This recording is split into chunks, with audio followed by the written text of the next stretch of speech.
The way it worked is they had a huge tumbler with ping pong balls in it. And each ball had a number on it, and they matched the number to your birthday.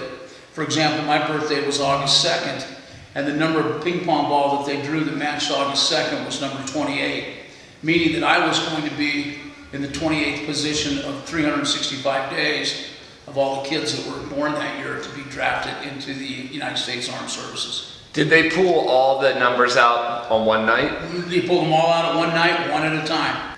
The Draft Lottery, a live report on tonight's picking of the birth dates for the draft.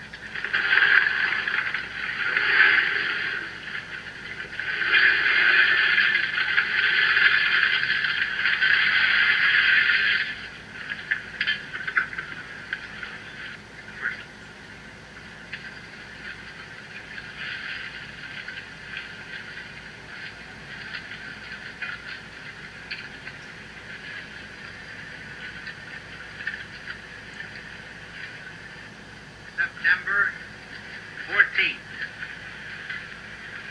September 14,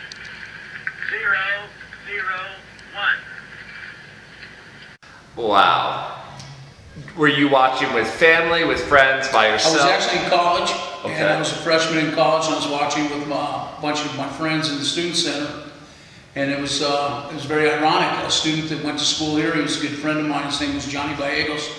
Johnny was drafted number 1, and we were giving Johnny a bunch of crap because he was going to be on his way to Vietnam. Johnny decided to enlist in the Army, and the word on the street was enlisted men weren't necessarily sent to Vietnam, where drafted men were.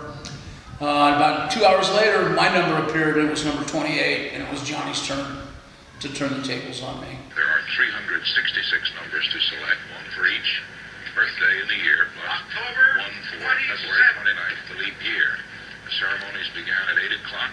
This evening, this has been a very systematic, almost mechanical lottery, the first really nationally televised lottery we've ever had.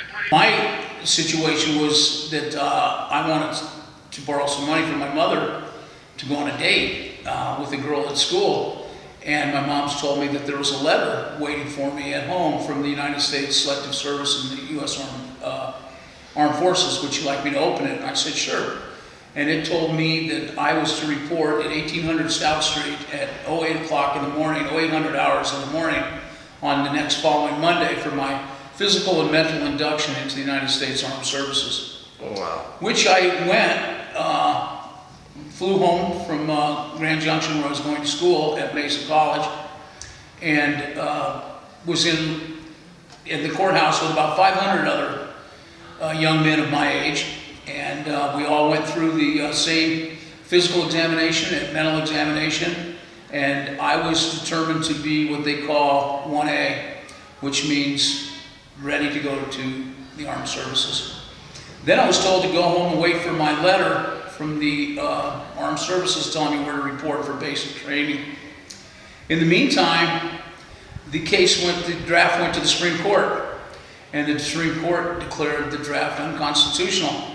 So I got to stay in school. Saved by the bell. Saved by the bell.